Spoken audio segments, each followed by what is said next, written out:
So now the Lokhust heavy destroyers have dropped down to 60 points per model. Might they make a breakthrough for Codex Necrons?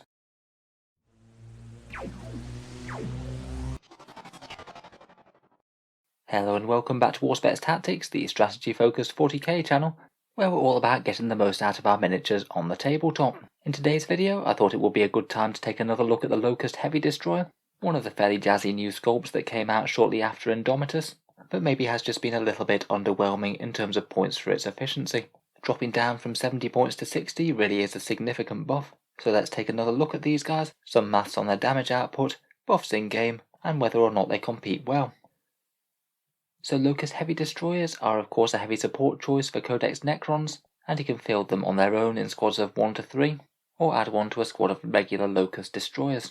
If you field them pure, then they're 60 points each, have an 8-inch move and fly, weapon skill and ballistic skill 3+, strength 4, toughness 5, 4 wounds, 2 attacks, leadership 10 and a 3+ save. For 60 points their durability isn't amazing to be honest, though of course it's far better than it was at 70, but still they are certainly on the fragile side. Things like overcharged plasma or any of these new D3+3 damage weapons that are coming out are certainly going to do a number on them. They are fairly mobile though, and make really good gun platforms with their repulsor platform special rule, which allows them to move and shoot with no penalty when they're firing heavy weapons. The Locusts have the choice of 2 different guns, either the Enmitic Exterminator or the Gauss Destructor, depending on whether you're wanting to take aim at vehicles or infantry.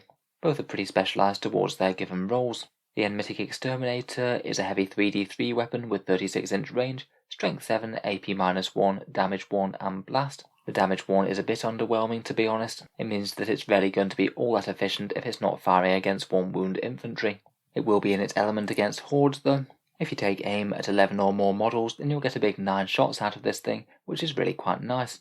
To be honest though, out of the main armament, I think that the Gauss Destructor is far better, and quite a nice example of a single shot weapon that actually hits hard enough when it gets its wound through.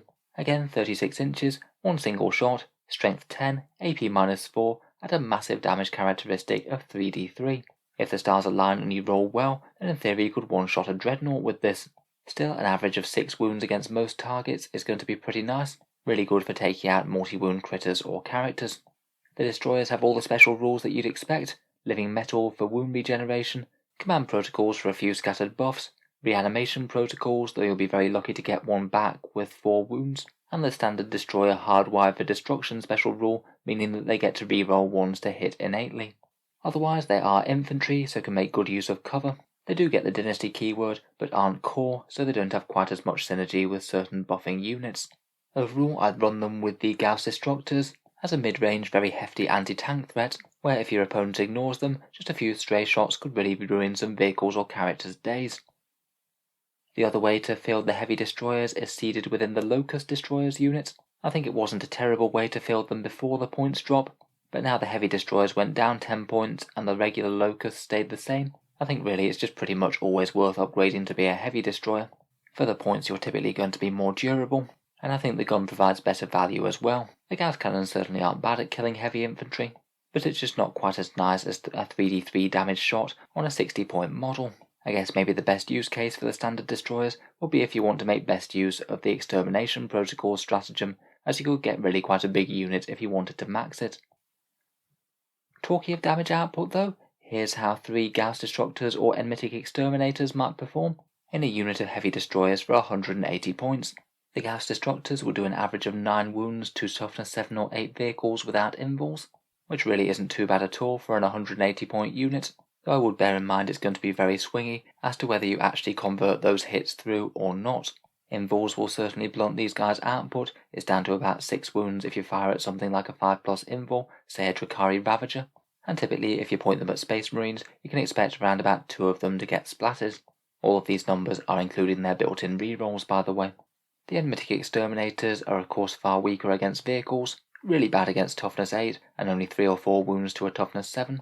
They might very slightly outperform on Space Marines, on average getting you 4 or 5 wounds on them, but to be honest that isn't really all that more impressive than the Gauss Destructors. It's only against lightly armoured hordes that they really shine. A squad of 3 will typically be able to handle around 10 guardsmen, and of course they'll go up to 9 shots each, so a plus 50% damage increase if they target any hordes that are 11 or more. Just for the sake of comparison, I thought we'd put the numbers for the Doomsday Arc just for his anti-tank value. If stationary, that Doomsday Cannon will average around about 5 or 6 wounds to a toughness 7 or 8 vehicle, so a decent chunk worse than the Gauss Destructors, if they're fired at the same targets. It isn't the end of the story though. The Doomsday Arc is far tougher with 14 wounds and quantum shielding, and it does pack a whole ton of Gauss flares as well for if the enemy get close, but that does come at the price of being not anywhere near as mobile, as it'll need to stay stationary if you want to get max damage. Generally, if you want some mobility and just the sheer anti-tank firepower, the Lokhust with the Gauss Destructors are the way to go. If you want a whole load more toughness, range, and a whole bunch of small arms fire, then it's the Doomsday Arc. Moving on, let's talk a bit more about buffs and synergies for the unit, starting which dynasties they can be from. Just for raw damage output, Zarrican is a really good choice with the Gauss Destructors. A single wound reroll per unit will add up to a ton more damage, as you're not really going to get much higher value on a single reroll other than a damaged 3d3 shot. Typically it's going to be a decent efficiency boost, somewhere between a 25% and 33% increase in damage output depending on the size of your unit. These destroyers are just far more efficient in the Zarrican dynasty. If you wanted to try and make the Enmitic Exterminators work, then it seems like Mefrit would be the best choice. Other than the damage, the lack of AP really does hurt them, and if you can get within 18 inches, AP-2 Enmitic Exterminators will be far more of a general purpose threat. It would certainly give them a bit more bite against Space Marines. Otherwise, the old trusty favourite of OBSEC and pre-game moving from the custom dynasties is always good. They might not be the absolute optimal choice to hold down objectives being fairly fragile, but they can always do it in a pinch, and getting a pre-game move could be good from protecting them from a first turn alpha strike, or allowing them to do the same if it's your turn first. The command protocols might be able to scatter a few buffs on them as well, provided there's a character nearby. The Stars one could give them an extra bit of AP on wound rolls of 6, always good for those Enmitic Exterminators again, and the Guardian one could maybe give them cover if they didn't move. Generally though, I think that the buffs for them from the protocols aren't enormously strong, and it might be best to line them up as best as possible for other units. For character buffs, maybe the most standout ones are the Lokhust or Scorpec Lords. They can all give you reroll wound rolls of 1 as well, so an extra 16% damage increase. Not terrible if they happen to be nearby anyway, but also very unlikely to be quite as efficient as just buying yourself a few more Lokhust heavy destroyers. I guess if you did go crazy with it, a big cluster of 9 of them all hanging around a Lokhust Lord could be kind of fun. Otherwise, the Chronomancer can give them invuls. A 5+ invul certainly wouldn't hurt them, but likely his buffs are going to be better employed elsewhere, on big blocks of warriors or scarabs perhaps. Finally, for stratagems, the destroyers do have a few relevant ones. Perhaps the single most relevant one could be using a command point reroll here and there to reroll a crucial wound roll. The other option is to spend 2 command points before you've even shot for extermination protocols. That could allow you to reroll all wounds for the unit, typically going to be a 33% increase in damage, but actually funnily enough, you will typically get more value in terms of wounds dealt after that single command point reroll compared with spending the 2 CP on extermination protocols. Basically, if you fail a wound roll with your unit, 1 command point allows you a 2 out of 3 chance to almost guarantee 6 wounds through. So your 1 CP could essentially give you 4 wounds of extra damage on an enemy vehicle without an invul. The extermination protocols is actually weaker than this, as your unit has a good chance of not failing any wound rolls whatsoever. Say if they just failed to hit with everything, or any hits that they did get just passed the wound roll anyway. Generally it means that unless you've already spent your command point reroll for the shooting phase, I'd usually not bother with extermination protocols for the Gauss Destructors at least, and just see if you get any failed wounds and command point reroll if you do.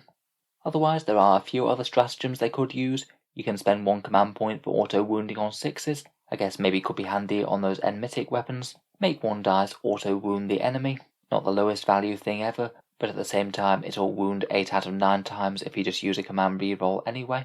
And you can make the unit ignore cover as well with the Solar Pulse. Perhaps could be relevant with those Enmitic weapons. So how would I think about using these guys in game then? Typically, I'd consider them far higher if I was playing the Zarrican dynasty, and I think that they're quite freeform in how many you'd want to take. I think you can easily run anywhere between 1 and 3 of them. It just depends on how much you want to invest.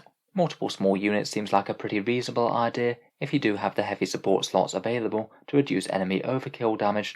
Generally, with such a fragile and hard-hitting unit, I think you're definitely going to want to hide it if at all possible turn 1. That'd be a very high priority target for going behind obscuring cover or making sure that the enemy just can't shoot them in any other way.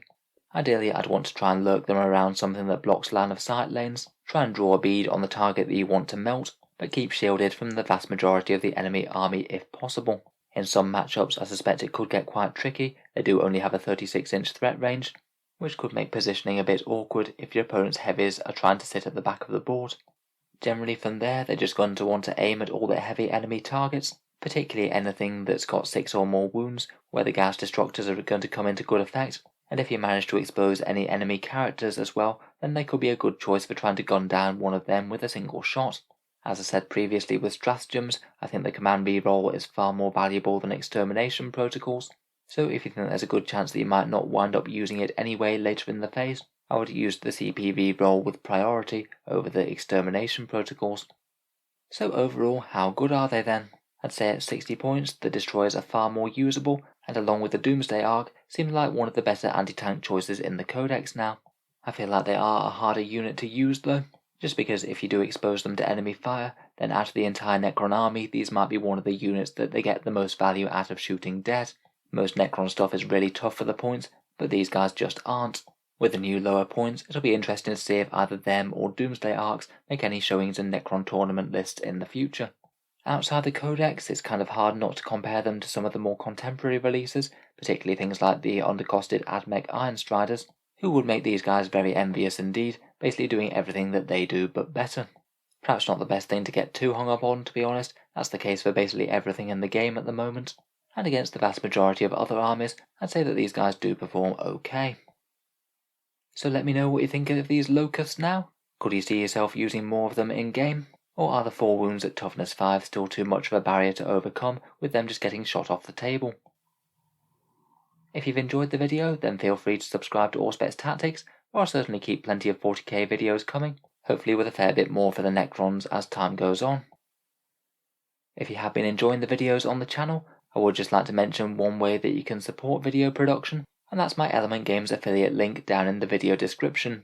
Whether you're picking up some Lokhust heavy destroyers or literally anything else for 40k, Element is a decent discount retailer based in the UK, usually with 10 to 20% off Games Workshop's models. If you do buy anything off them after clicking the link, a small amount goes to help support Auspex Tactics, and it doesn't cost you any more at all when you buy. Can just be one way to help support, if you were thinking about picking up something anyway. For people over in the USA and Canada, I do also have an Amazon affiliate link as well. That one works in basically the same way. Click on the link, order anything whatsoever, and a small amount goes to help support the channel without costing you any more. A big thank you to all of you people who have been doing that. It's very nice of you. In any case, a massive thank you for listening, and I'll hope to see you guys next time.